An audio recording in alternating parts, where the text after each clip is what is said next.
Super bate-papo! Não é algo muito usual, acho que todo mundo concorda, falar de literatura e principalmente poesia, né? 2021 é um negócio que ficou bem apagado, a noção de poesia, aliás, vem se apagando.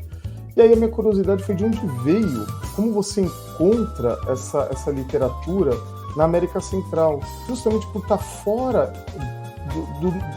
da especialidade do mercado, digamos assim, né? São vários poetas estrangeiros que mal se publicam os versos no Brasil, mas sim seus romances. E é interessante, né? Porque como que se descobre isso, né? Como se...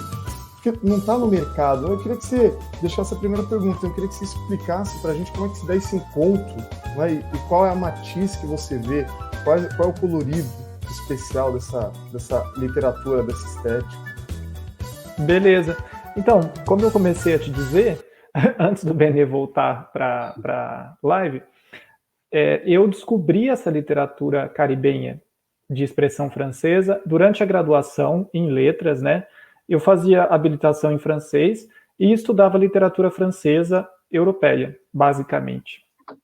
Até que um belo dia, meio por acaso, fui fazer uma disciplina optativa com uma professora já falecida da universidade, chamada Diva D'Amato, que é uma grande pioneira dos estudos caribenhos do Brasil, né, especialmente na USP. E nessa disciplina, ela falava sobre alguns escritores desses 3 territórios caribenhos de língua francesa, que são o Haiti, a Martinica e a Guadalupe.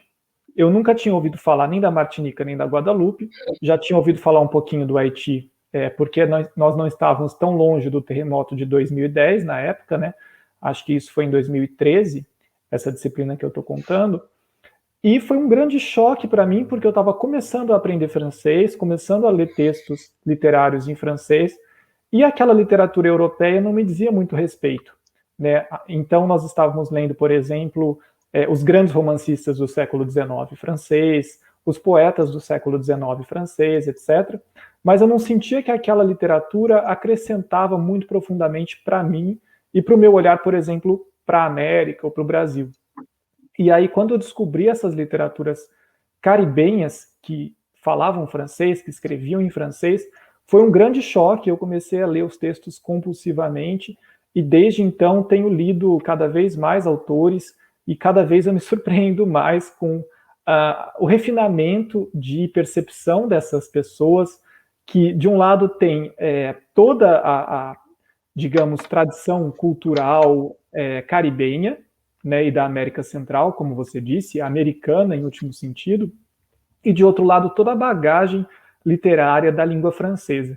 Então eu acho que essa confluência dessas duas coisas gera uma literatura muito potente, né, e é sobre ela que eu tenho tentado me debruçar nos últimos anos.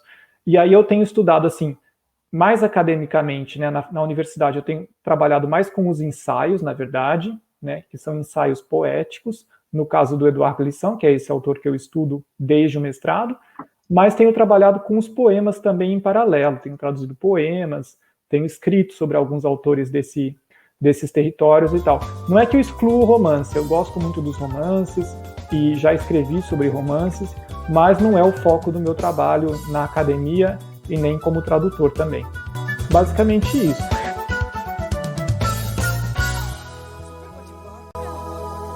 Super bate-papo!